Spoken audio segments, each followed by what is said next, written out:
everybody, and welcome to the first annual, first ever, and hopefully not annual, LaFlamme Throwers Sports Podcast. And this is a sports podcast that we've decided to put together. Three of us are friends, and we love football, and we love talking football, and we have the benefit of not only having a great depth of knowledge from years and years of being fans of football, we happen to have a secret weapon, and that is a former NFL scout on our roster. So let's go around and introduce each other. I'll start with my good friend, Doctor.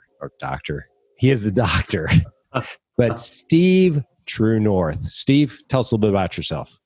I'll take that intro any day of the week, Kitch. So my name is Steve North, longtime friend of both John and Frog, Michael LaFlamme, that we have on the podcast. And like Kitch said, we're all just diehard sports fans. We have a lot of opinions and views on a whole lot of different topics. Don't take anything too seriously and find it a lot interesting. So it's really just an opportunity for us to get together and talk about sports and probably get into a lot of arguments and debates. And go from there. So I'm excited to be here. Fantastic. And your friend and mine, Michael LaFlamme. Mike, tell us about yourself. Yeah. So definitely passionate about sports, decided to get into sports.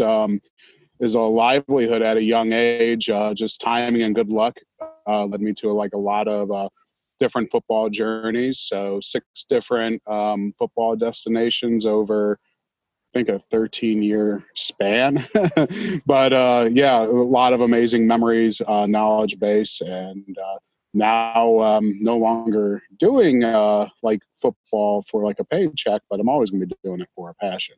So avid Ohio, as is Steve. So let's share that. There's a little bit of Ohio tilt towards us. Go Bucs. And Steve, full disclosure, favorite team in the NFL? Diehard Cincinnati Bengals fan. We do exist. There are plenty of us for a volcano that's been waiting to erupt, and we're on the verge of getting there. So I make no bones about it. I'm a diehard Bengals fan. That's the team I spend the vast majority of my time following. Big Ohio State Buckeyes fan. But yeah, I live and die Bengals. You're going to hear a lot of strong opinions from my end, especially between today and tomorrow. And Frog, what about yourself? Whoever pays me is my favorite NFL team. Whoever's giving me a W-2. Being from all kidding aside, being from Ohio, I would like to see the Ohio teams do well. My roots are from Cleveland, and I was a diehard Cleveland fan before they moved, and then I just became whoever was paying me, because all of a sudden I was working in football for a living.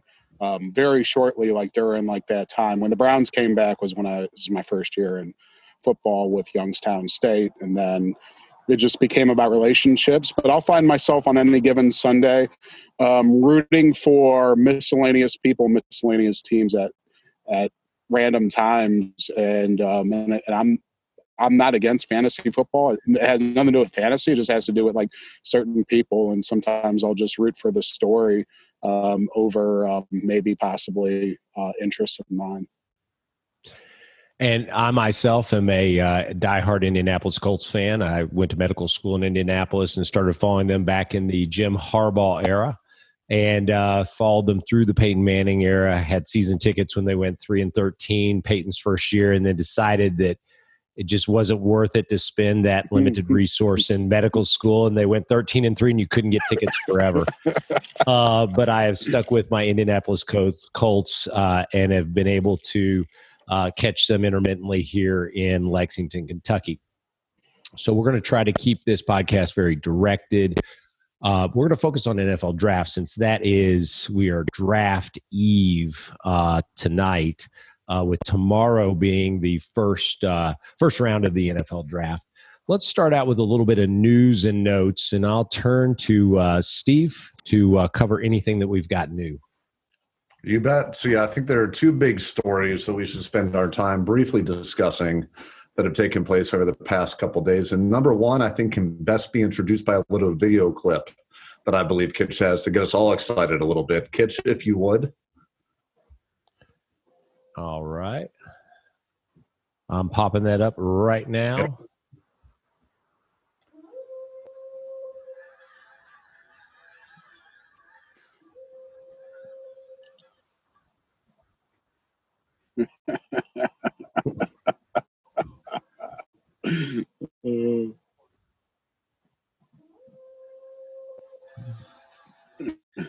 Who doesn't love Gronk? So, and probably the biggest news, if we're taking the draft out of the show for the moment, is Rob Gronkowski emerging from retirement to rejoin his former quarterback Tom Brady in Tampa Bay.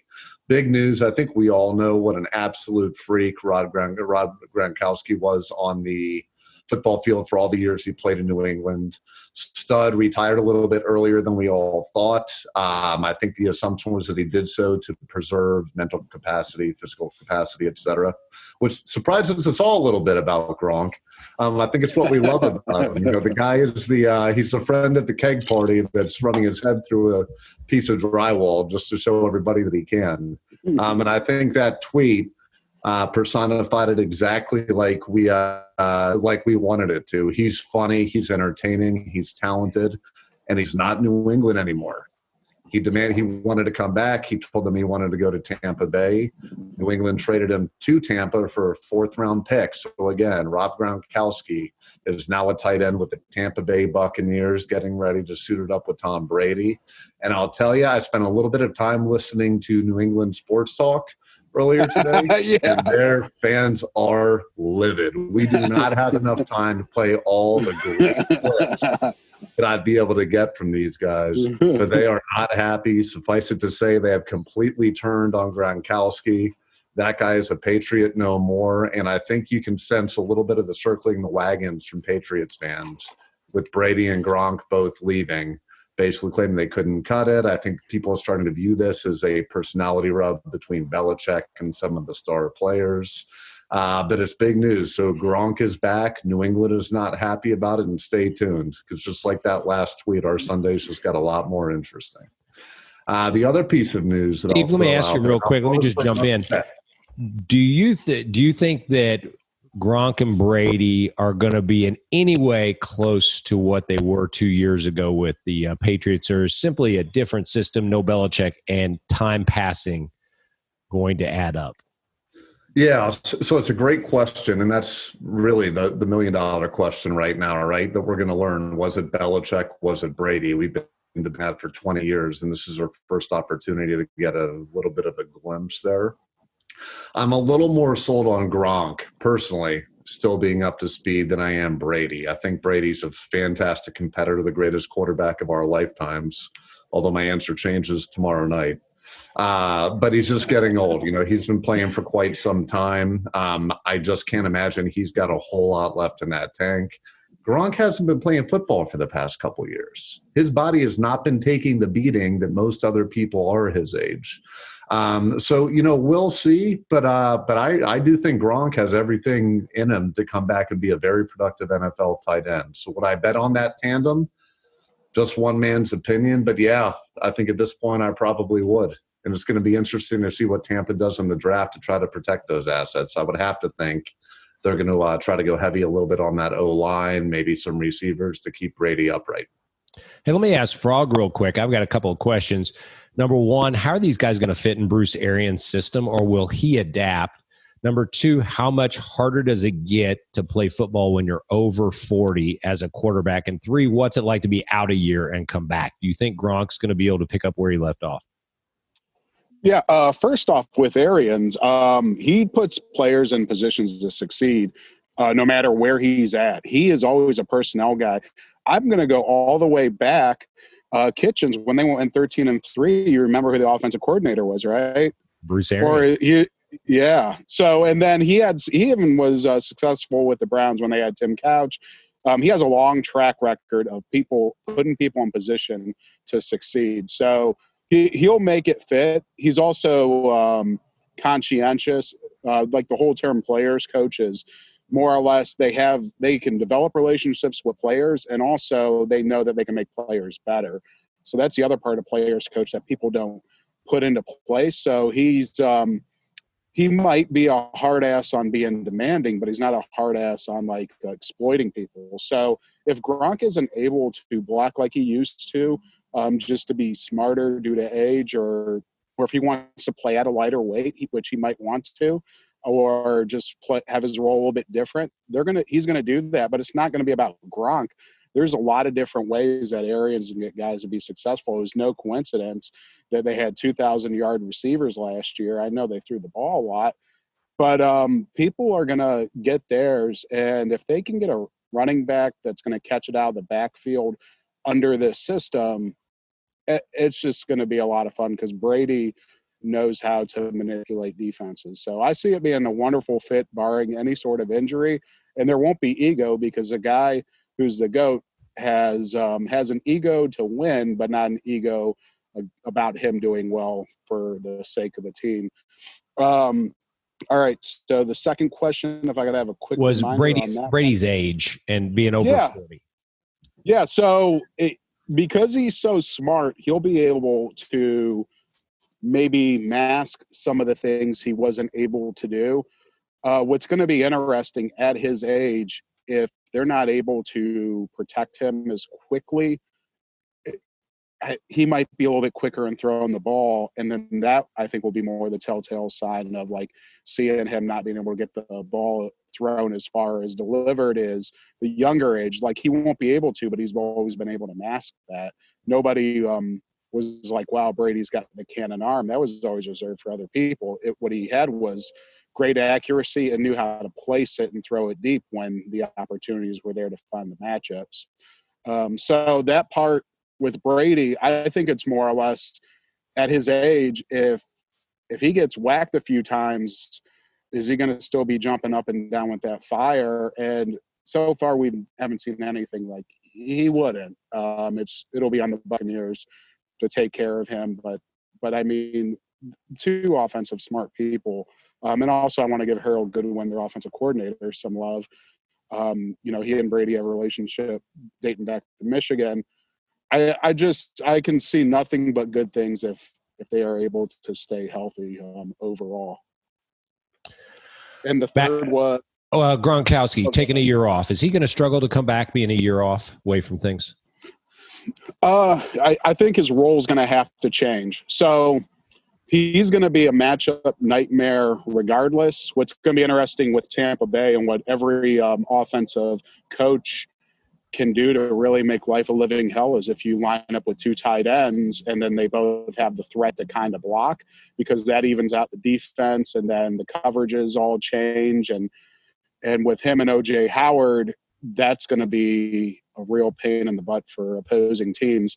So Gronk, I can't see Gronk coming back with these great numbers that he had beforehand, but his numbers were like unprecedented for a guy that can also block. So I can see a dip there, but as far as effectiveness, the threat that he presents for the team, and then what can end up happening to take them to that next level, which Tampa Bay's thinking playoffs because they haven't been there in over a decade. I think it's a very good investment, and I see it working out. And the injury aspect is something that happens for all players, and he's been more susceptible. But I don't see him being a 60 play a game person. I think they're going to utilize him to where it's best, to where he can stay fresh. And they have depth at the position, and they have an offensive system with Arians and their offensive staff, Leftwich and Goody. They're not going to do that to Gronk. They're not going to run him in the ground. Awesome analysis. Steve, back to you for more news and notes. Yeah, so the other topic I think worth bringing up is that we have yet another player that is coming out of retirement, making himself available to NFL teams, and that's Percy Harvin. So we all know Percy Harvin, former stud at University of Florida, played with the Vikings, the Seahawks, and even the Bills a little bit at the end of his NFL career. He's actually retired twice since he came into the league in 2009. But when you watch the guy play and you see his highlights, there's no doubt he's a playmaker. So big news. He has not signed with anyone yet, but he has announced that he's coming out of retirement. So I'm curious for you two to share some opinions. If you're a team and you have the opportunity to get Percy Harvin, are you more wowed by his playmaking ability? Or are you a little bit concerned at the multiple retirements coming back? He played about 2 games for Buffalo his final year and called it quits, and Truvante Davis style before the season was even over. You guys are the GM of your favorite football teams. Are you taking a flyer on Percy Harvin right now? Can I have the surgeon go first, and then I'll give my opinion? So here's my thought: is that he couldn't pick a worse time to come out. This is one of the deepest wide receiver drafts ever. The kicking game is so much less important now as far as kick returns are concerned than it was in the past when his really dynamic nature could show its best, although he was really kind of more of a dynamic punt returner than anything. So I just feel like with his history and with the talent we have out there, probably not going to be as much of a market. You know, you see these guys like Des Bryant that just struggle to get back on with teams. And so I think that this is going to be a hard sell for a lot of teams. Mm-hmm. Yeah, he wasn't the same player when he got to Buffalo as far as explosiveness. And I think it's a little too hard for him to come back. I believe if you have a strong everything situation for him to succeed, like you believe, like, hey, our coaches always put players in position to succeed, and there's multiple coaches out there, then that would be a decision that if I were Percy and his agent, let's go for the teams that can put me in position to succeed, and then you'll know for sure, as opposed to going whoever is going to give him the most money, or he looks at the depth chart and he's like, hey, I could possibly start. But the thing is, though, that's a tough sell for all people, because if you can put anybody in a position to succeed, why do you want to go for the veteran that's going to be at a minimum if he makes your team a lot more money than maybe the undrafted free agent, late round pick, first, second, third-year player? And it doesn't sound awful. I hope I'm wrong. I don't know Percy. I have a feeling he isn't going to be able to run like he used to, and then that becomes a harder sell. So he might get an opportunity. I just don't see it happening. I think towards the tail end, he was not that same explosive guy, and that happens. I mean, it's natural to happen. That happens over time. Frog, did you evaluate Percy Harvin at the Combine? Do you have any opinions about Percy coming out of college? Weren't there a couple issues that, from a character standpoint, people were concerned about? Yeah, there was some character stuff. It's funny. I remember him as a high schooler. When I was at Ohio State, we were recruiting him, and he was one of those players let it be known he was going to stay in the South. He had a teammate also that went to Florida State. He went to Florida, and we recruited them both. But to get to the past issues, yeah, he did have some stuff, and the people can find out like the items in the past, but I imagine he's different than what he was at 21, 22, or in his mid-20s when he had all this ability. I imagine he's coming back a more humbled, grounded person, as he might be now in his 30s, if I'm remembering him at Ohio State over a decade ago.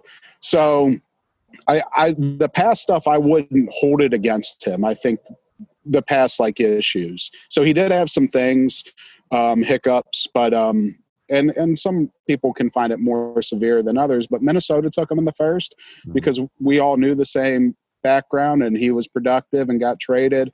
And then Seattle, like Pete Carroll and his staff do a great job of making players be unselfish, and he had issues there, but he isn't that person from Seattle as he is today as an adult. At least I am at.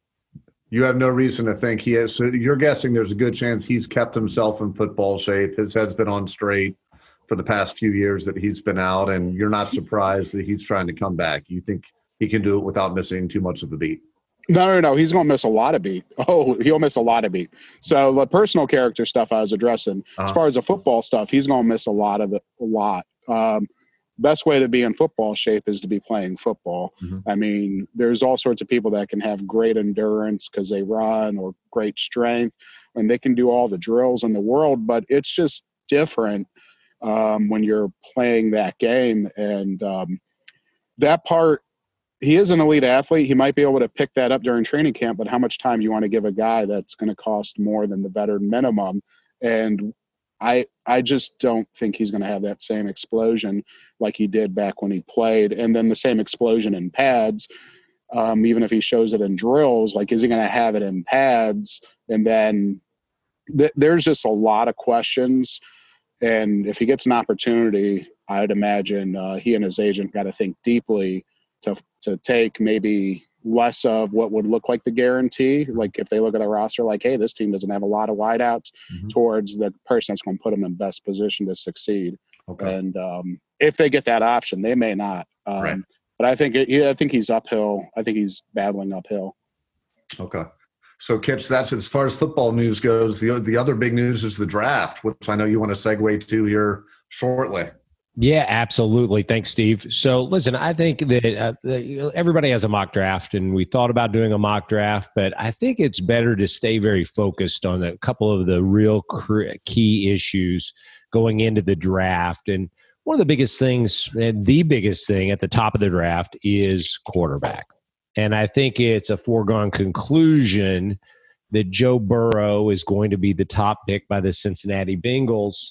But should it be? Or should there be a pause in Cincinnati?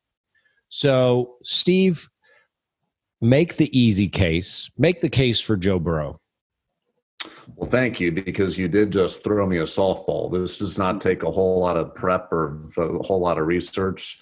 You don't need to outthink the room on this one. The biggest concern that we've had in Cincinnati for the past couple months has been whether or not the Bengals are going to try to outthink the room, whether or not they would be wooed with all of the teams they'll be trying to trade up to get that first pick. But, we're pretty high on Zach Taylor. Is that the coaching regime we have in Cincinnati right now? I think the fact that he kept that football team together like he did last year when they went 2-14, and you never saw any backbiting, you never saw any complaining, showed a lot. It really showed a lot about how he controls that locker room. And if you look at the Bengals, and they're a team that anybody will throw stones at and make fun of, saying that they never spend money in free agency. Well, the Cincinnati Bengals spent $140 million this offseason, upgrading their defense. You could argue they had to overpay for a couple guys, but that's what happens when you don't have a culture that draws people to it magnetically. They're acting very un-Bengals-like. And the quarterback is the centerpiece of your football team. If you draft right, you're going to rise or fall with the quarterback for the next decade plus. And there hasn't been a quarterback coming out of the college draft. And I'm not just saying this because the Bengals have the number one pick. We are very fortuitous to be in that position. Joe Burrow looks like an absolute game changer. You never know until they get to the league, whether it's his intangibles, the kid's 6'4", 216, whether it's his track record in college. And please don't anyone start with the one-year wonder that he didn't do anything beforehand. We'll get into that when Frog talks about Tua in a moment, but I think he can shoot that argument down very quickly. Joe Burrow seems like he is the real deal. And it's really not just from a performance standpoint.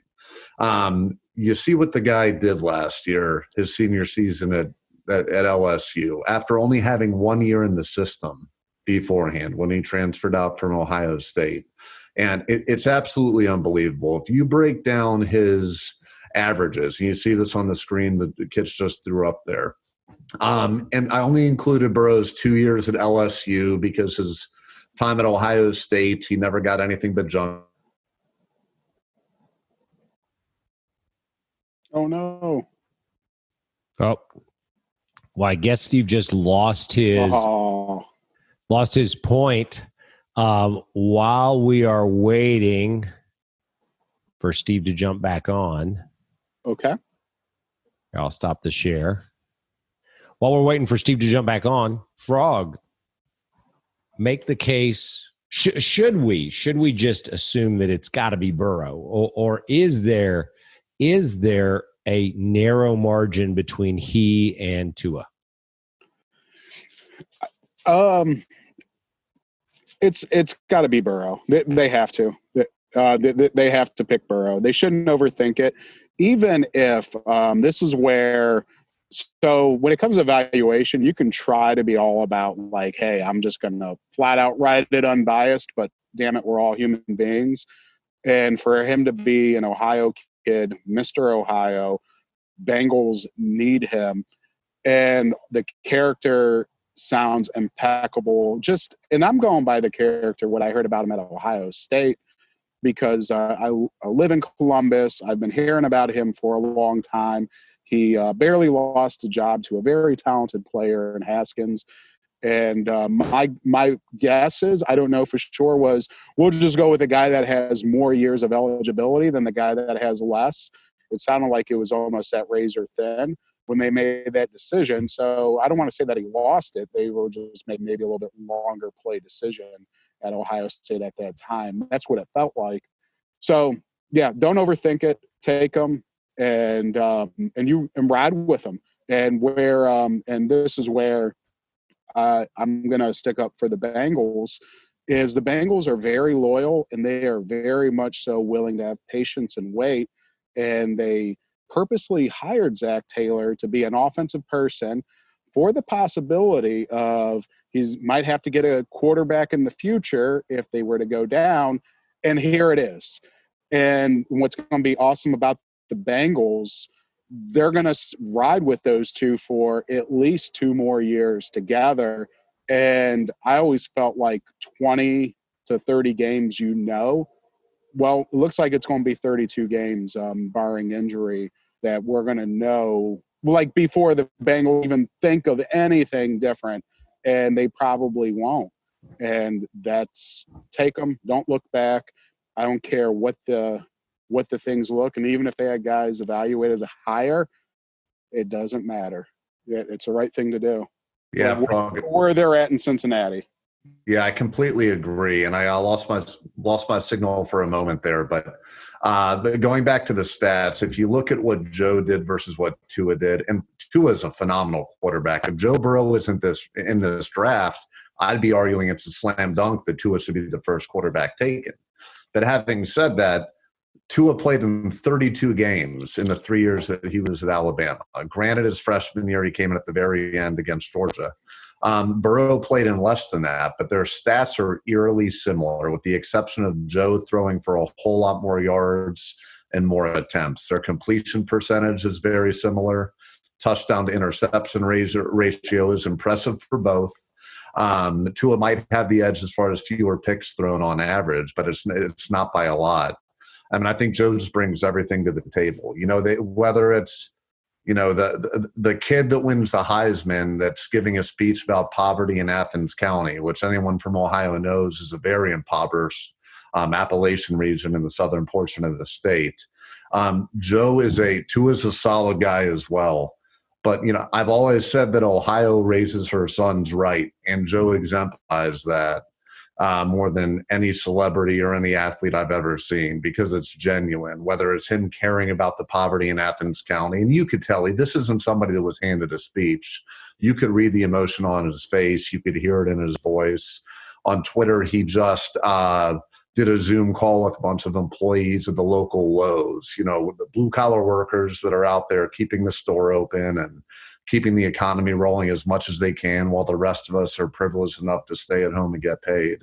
Inviting him to come check him out in the game. It's very genuine with Joe Burrow. The kid's always been a fighter, right? At Ohio State, if you look at the bad luck that he was given, the only reason he didn't start at Ohio State is that his freshman year, he came in fresh off Ohio State winning a national championship. And as many people can remember, it was a magical postseason, and Cardale Jones was the third man up. He beat Oregon to win the national title. How is he not going to be playing the next year? And J.T. Barrett had been the starter before Cardale. So if you'll recall, Urban Meyer, who I love, I frankly did a very poor job managing, in my opinion, trying to have a dual quarterback system his freshman year with Barrett and Jones. So let me ask both you guys. Yeah. Let me ask you both this. So Burrow, is he the best quarterback to come out in the last 3 drafts? And then the second question is Tua the second best quarterback to come out in the last 3 drafts. How would you compare these guys to Kyler Murray, Baker Mayfield, those other quarterbacks that were drafted? Steve, we'll go with you first here. Are you really giving me an open mic to talk about what I think about Baker Mayfield? I'm going to try to keep this PG rated. I think Baker was a phenomenal college quarterback. As a fan, from what I see on TV and a little background, I'm a diehard Bengals fan that happened to spend most of his childhood living in northern Ohio with frogs, so I have a natural resentment for the Browns anyway. I'm not impressed at all with Baker Mayfield as a person, so it's tough for me to put them on the same level, either from a talent perspective, more importantly, from a leadership perspective. I don't think Baker Mayfield is somebody that's built for the long haul in the NFL. I just don't.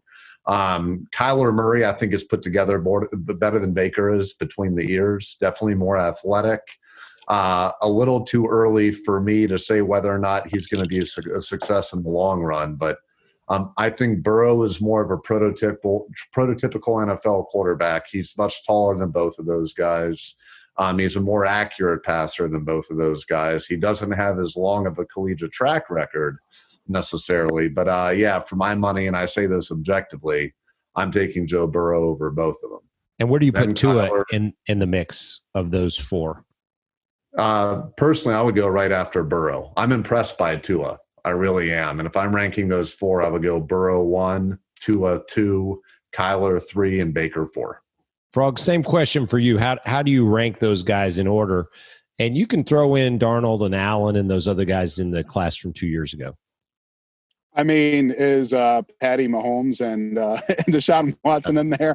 Because if they are revisionist history, then, obviously those two, because they're doing it. But no, let's just stay we'll go the last couple years.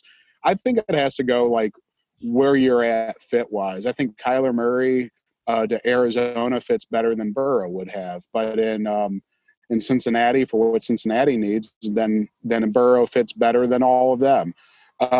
Baker probably fits better for what Cleveland was going for when they took him, because they wanted some attitude and to get over this losing culture. So they took more Baker, the overall entity of Baker. And the thing is, when Baker threw the ball around at the combine, I'm fortunate enough to be at the combine. See guys throw it. I'm not trying to pretend I know it all, but I can look at physical traits and seeing it over time. Baker was one of those guys, the game film would do him better justice in the physical aspects of it. So the Browns fell in love with the overall product of him. So if I were to do the rankings, and it's crazy because some of those guys have played and the 2 guys have not, but if you just go by what they did in college and fits for where they're at, it has to be the team that matches it up. And let's say I'm just this blank canvas expansion team. It's tough. I'd probably go with the guy that I would feel has the most resolve physically to hold up between those 4, if we're going all those 4. And I think Burrow has the best ability to physically hold up if I were this blanket, brand new expansion team. Don't have a player on it, but all the other teams, there's fits for when they take them at that time. Because Josh Allen had the best physical talent out of all those dudes, but it might be when we're all said and done, Josh Allen's going to be the last guy out of the list that you mentioned. And yet Buffalo is happy with him because he's brought something to them, is an ability to make some plays, make something out of nothing, but he's still going to be an inaccurate passer with this amazing arm. And he's running the ball all over the place, which you knew he could run. You just didn't know he'd be a running quarterback. But here he is, a running quarterback. Amazing, great takes. Let's move on to one of the deepest positions in this draft, and we'll talk about the wide receiver class. Steve, can you give us a rundown of some of the wide receiver prospects? You bet. So I took the liberty of taking the consensus top 10 amongst most draft experts. And out of the list, we're talking about CeeDee Lamb from Oklahoma, Jerry Jeudy from Alabama, followed by the split end on the other side, and Henry Ruggs, also from the Crimson Tide, Justin Jefferson from Burrow's LSU Tigers, T. Higgins out of Clemson, Jalen Reagor, Brandon Ayuk, Arizona State, Laviska Shenault out of Colorado, KJ Hamler out of Penn State, and Denzel Mims out of Baylor. So those are the consensus top 10. There are a lot of differing opinions on how those should be ranked, but the top 5 are pretty steady amongst everybody. So I'm curious to hear I can tell you who I'd like the Bengals to get from that list, but I'm curious to hear what Frog thinks as well. So, Frog, let me ask you this. Is this the best class since that Keyshawn Johnson draft in wide receiver terms? Oh, man. I would have to look at some classes because there's some classes where guys later on make it. If you go by physical talent and overall numbers and all that stuff, there's some very impressive players. Like Steve didn't even mention Pittman out of USC, who I think, I mean, let's say somebody took him in the top 15, I'd be like, yeah, I get that. I mean, and he wasn't even mentioned. So that part makes it deep, but there's been some very impressive wide receiver classes over the years. I don't have them all in front of me, but needless to say, when it comes to wide out, a lot of the things, the height, weight, speed, people think that's a number one thing, and it's just not. It gets you noticed, but it doesn't equal automatic production, and there's a lot of variables with it. With that, I like the guys that can catch the ball and turn into a running back, and they are a load, and also that are instinctive. And then I worry more about that 40 time. Then it's the 40 time. Then it's the height. So, like, can they catch it? Can they instinctively adjust the routes and coverage and all that? And I got to watch a lot of Laviska Shenault. His numbers were down this year because everybody on Colorado's offense, they had a lot of different wideouts in their scheme. And that was a guy I was very impressed with. I was impressed with Pittman. I saw Pittman personally take over games, so he's physically blessed. Jefferson could catch the ball and turn into like a running back. That's a big, important thing for me. So between all these wideouts, it'll come down to, like, how smart are they when they line up? The coverage is this. Can they adjust to that, have that relationship with the quarterback? And then when they get the ball in small space, because they won't be as open in the NFL as they were in college ever again, can they catch the ball away from their frame and be able to catch it in traffic or with somebody close by or technically on them? And I saw it with Laviska. I saw it with Pittman. Some of those Alabama guys, I didn't get to see that because they were always open or they were always outrunning the competition. And sometimes that's good enough. It just doesn't feel like that's the longest lasting quality from historically of like my years of when I would scout that position. So let me ask you this: in a class like this where you have a couple of really elite guys and then a bunch of really good guys that could be elite, if you're a team drafting, say, around 9 or 10, are you more likely to skip on one of the elite guys knowing that there's so much depth at the position? Or do you want to take one of those top-tier guys and address something else later on in the draft? I'm not the type that jumps to take wideouts extremely high unless they're rare. And there's been some rare ones. I mean, Steve still has a rare one in Cincinnati and A.J. Green, and he was very easy and noticeable. Calvin Johnson.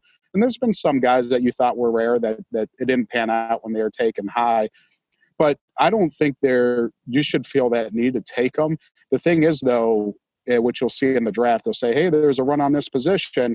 Once like 2 of them go, if as many guys go in the first round as they're expecting, then there becomes a run because then everybody gets a little like, oh, poop, we might miss out on one. And then we're getting a B-level talent as opposed to a game changer that's A-level. You'll probably have a lot of teams that are going to have a lot of wideouts is like top starter or at least a number 1 or number 2 grade on their team. And once they start going, they'll get nervous and it's like, uh-oh, now we're down to 2 or 3s. Let's go ahead and make our mark and get that guy. But I would not take a wideout in this class at high because like you both did a great job mentioning, there's a lot of them. Hey, so Steve, you said you have a favorite. Who do you want to see the Bengals take at the top of that second round? Higgins. Yeah, I like T. Higgins. I'm clearly not a professional because I'm kind of going against Frog's advice on this one, but I like big receivers. Physically, he's a little bit more in the mold of A.J. Green. Auden Tate is another current Bengals receiver that in junk time showed a lot last year. He's another 6'5" receiver. So I like his size. His 40 time was around a 4.54. I believe it doesn't blow you away. But I like tall receivers. I think that'll be a nice target for Burrow to throw to. I could also live with getting Jefferson out of LSU to give football Jesus, Joe Burrow, a familiar target to get him started off his rookie year. So here's a question for you. Jefferson ran a lot of slot, almost exclusively slot receiver at LSU. Does that pose some problems when scouting a player like that, Frog? Is that something that you look at and go, man, I don't know if he can transition to the outside? Well, since most teams now are going to have three wideouts on the field, it's not as big of a deal as it used to be, but it is something. I'll leave it like this. If you are comfortable with, if you look at your number three guy can win games, or let's say your slot wideout can win games, which Patriots leaned on that slot guy winning games for them for almost 2 decades. I mean, you just name the dude. It's not just Edelman, but Welker, and then also how they used the guy from Marshall, Troy Brown. So like wherever if you can find value that those slot guys can win you games and you keep them on the field, I wouldn't make it as much of a concern. But I'll tell you where the issue is, and you're doing a great job asking the question, is if they can't make it in the slot because they don't have the instincts, and then they've never played outside, and they get a hard time getting off the jam because they've always been in the slot, then that's a fast track for a pick to be labeled a bust, because they might only get like 500 yards at best during their time there, 500 yards a season. And then they're like, that guy is a bust. And it's like, he might not have been as much of a bust as you think. It's just you're asking him to do something that he had never done before, and it's not his natural fit. Steve, second position you want to fill as the Bengals theoretical GM. If you can't have a wide receiver, what are you looking at? O-line. I think due to the nice job they did via free agency to kind of improve the defense. I think the more help we can get on that line, the better. Last year was a disaster, right? I think it's safe to call as much as I love the Buckeyes, I think it's safe to call Billy Price the total bust of the first-round pick. We had the Cordy Glenn nightmare, which is going to factor into a question I have for Frog about one of the top 5 linemen coming out of this draft, where he basically didn't play the entire year due to disagreements with medical staff about his ability to do so. That's where I would go for help. We got Jonah Williams coming back, which is basically a bonus pick. He was our first-round pick last year, supposedly has top-level talent. We didn't get to see him play because of the torn labrum. I like Trey Hopkins at center, but we could use as much help as we can get on that line. So due to the great job they did in free agency on defense, I think we need to focus on offensive line and wide receiver. So, Steve, great lead in there. Tell us about some of the top offensive linemen available in this draft. You bet. So also the consensus top 5, different sites have different rankings, but the top 5 seem to be similar with all of them. The top spot, we've got Tristan Wirfs out of Iowa, 6'5", 320. We've got Andrew Thomas that's ranked neck and neck with him out of Georgia, 6'5", 315. Jedrick Wills out of Alabama is in there. It's another horse at 6'4", 312. Josh Jones out of Houston weighing in at 319 on a 6'5" frame. And then the monster that I'm either going to love or he's going to be a bust is Mekhi Becton out of Louisville. I mean, this guy was 6'7", 364, ran a pretty – not that anyone should care about 40 times for offensive linemen, but I am just mystified by that guy's athletic ability. I mean, with that kind of size, it seems to me like he should be the number 1 pick. But, Frog, I know that it was recently announced that he failed a drug test, right? So – I don't know how much that plays into how much people read into that. I don't necessarily, I'm not sure what the substance was. I know there are certain substances that are not that rare in the NFL and legal in some states and things along those lines. But how much of a hit is that if you're ranking your top offensive linemen, Frog? Those are the 5 that almost everyone agrees are the top ones out there. Becton's size should make that a no-brainer, I would think. But I'm curious to hear what you think about those rankings and also how much you think that failed drug test may affect him. Yeah, there are some beautiful humans working out, like that guy from Iowa.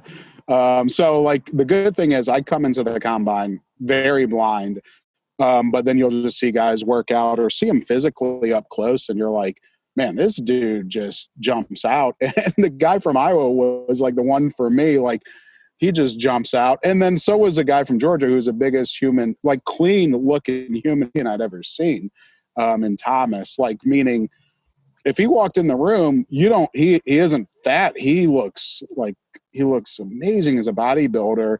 And then you overlook and it's like, oh, Becton looks not as good as a guy from Georgia, but not far from it. Oh, he weighs more than him. So yeah, there was a lot of good looking dudes. And I know we're missing more. To get to like the question that you're hitting at as far as like drug tests and flunking, that's more or less we felt originally. So this is where the tide has changed from back when I started in 2003 to like current day. It was like, oh, he's a dope smoker. Then you put this alert on him and then you want to almost not reject them, but they fall. Like Jason Peters fell out of not even getting drafted to now it's like, oh, is he just stupid? Well, we could still take him because it's just weed. Like, so our whole perception as the United States has changed on weed. Now, if it were like, as far as performance enhancing and all that, then it's like, oh, can he actually carry that weight and blah, blah, blah. There's all sorts of questions that come with a flunk drug test. I don't think it's going to be too big of a deal for that guy. I think it'll make people now really scrutinize his film and not fall in love with his ability when you flunk the drug test. It's like, hey, intelligence first, or do they have a problem? I'm assuming, like, I don't know these guys, and I purposely try not to know if there are any sort of problems with them with drugs, because I don't think that's fair for me to assume from where I stand and then share it publicly.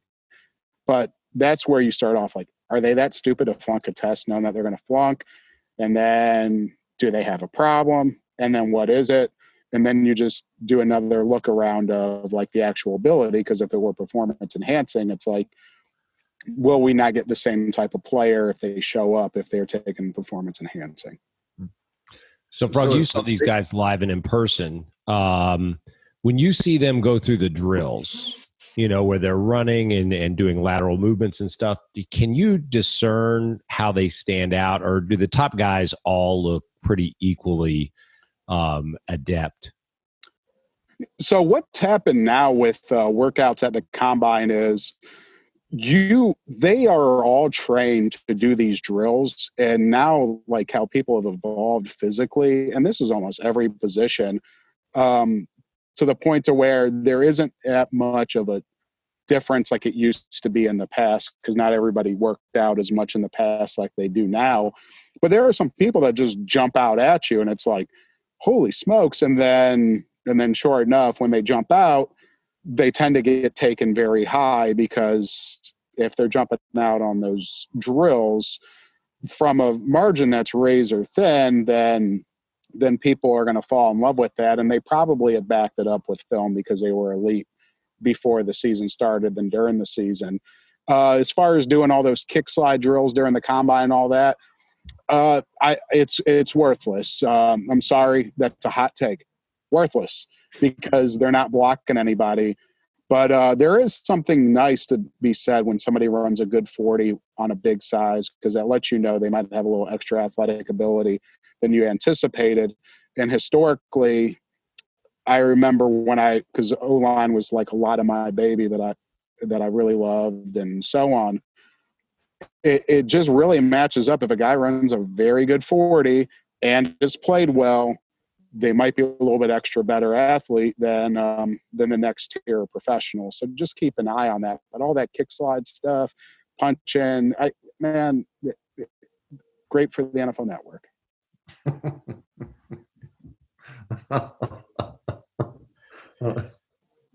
So Which I love. Yeah, actually, we need as much coverage of that as possible. Yeah, that's right. That's when we see you sitting in the stands. Steve, you were going to ask. Will not be sending his resume to the NFL Network. I think that's safe to say. Yeah. So I guess in closing, this is a very unique time with COVID-19, and certainly it's going to have an impact on how we see the draft. But I'm curious to get your guys' take as to how you think teams going into this draft may be better suited or more vulnerable to making mistakes because they've not had the opportunities to really vet these players. Steve, what do you think is going to be a big issue because of this? I certainly should be in the background on this one because Frog has taken part in multiple NFL drafts for multiple NFL teams. So I'm really curious to hear his answer on this. I don't know. I think obviously introducing the fact that you're doing it remotely. I mean, I dropped my signal earlier in this call and had to dial back in. It definitely makes me wonder, what kind of technical issues could take place to, cause some snafus. I have no doubt they'll work it out.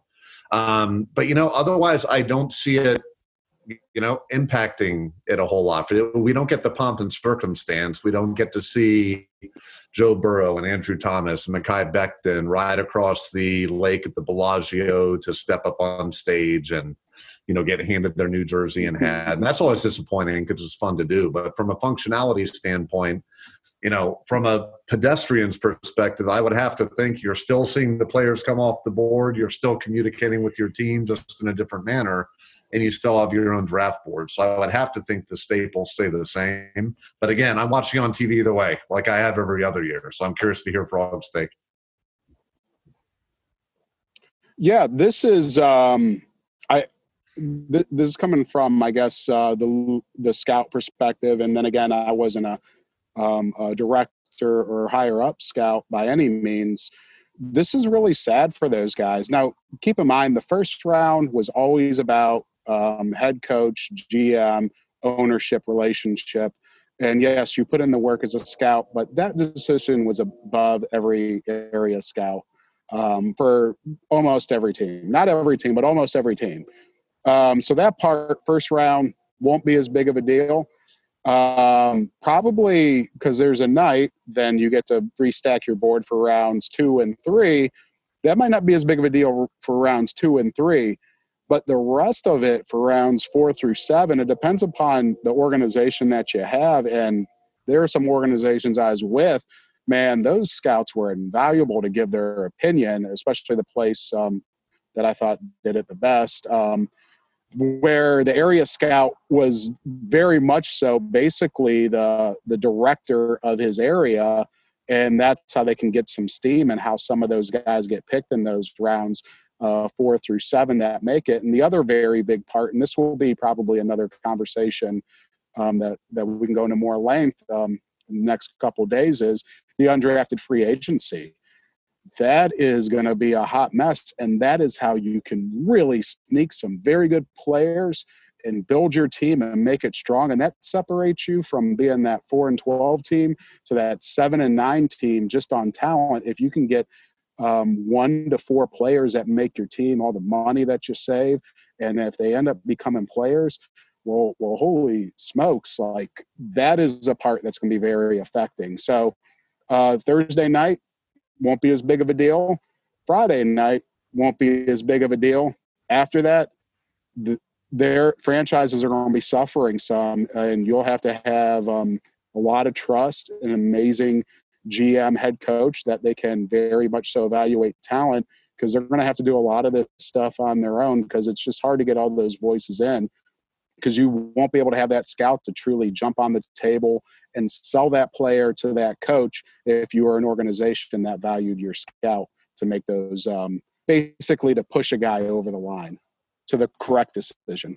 Frog, who did it the best? You referenced out of all the teams you work for, especially the one that drafted the best. What are you talking about? Well, I mean, It's easy for me because we went to the Super Bowl. It was the Bears, and then you look back at the staff on that Bears team, and guys are doing very well. And then some of them that are area scouts, they've been area scouts for now over 20 years. I think one of them's over 30 years. So the Bears, like I'm very. I don't think I'm hurting anybody's feelings when I say like the Bears at that point in time that I was there, they did it the best. And those scouts, if a player would not gotten drafted, if a scout absolutely didn't want him, and those communication skills on those rounds 4 through 7 and undrafted free agency was the GM. It's attached to the GM and the college director, but for the most part, at that place, it was the scouts. Now, some organizations, scouts are information collectors, and the head coach just going to make the decision, or the GM's just going to make the decision. Thank you for your information. The thing is, a head coach and GM cannot make all those phone calls in the 7th round, 6th round when you're trying to recruit players for undrafted free agency. So that communication part is going to be I bet you people in the NFL are kind of pooping themselves, and nobody's bringing it up yet because it's all about the first round. And then guess what? You get a Friday night of a second and third round. But then after that, man, that part is going to be something that we can talk more about. That's going to be of extreme importance. Wow. Excellent takes, guys. I love it. It's a great first episode of LaFlamme Thrower Podcast, sports talk, hot takes. I appreciate you, Frog. True North, stay true. And we will be back on Friday with a first-round analysis, and then we'll try to get in on Saturday and Sunday to give some analysis of both the second and third rounds and 4th through 7th rounds and free agency. For Mike, Steve, and myself, stay safe and have a good night. Thank you, guys. Hooray. Thank you.